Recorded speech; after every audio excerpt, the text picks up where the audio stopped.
to me, the most frustrating factor is you go into this season, you do mostly the status quo of the off season. You've added some couple pieces offensively. You re-signed a bunch of guys. You said this is going to be an offensive team.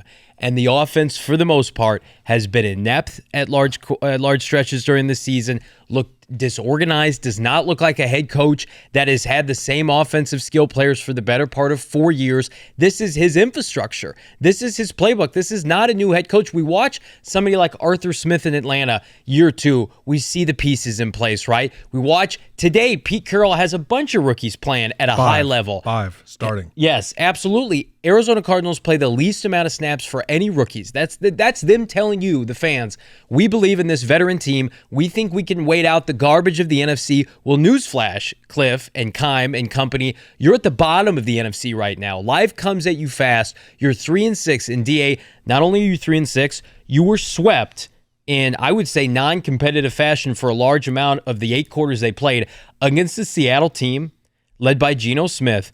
And a lot of people thought would have the worst record in the NFL. I would say that was the expectation of the Seahawks losing Russell Wilson, who's been the foundation of their team for the past 7 to 8, 9 years.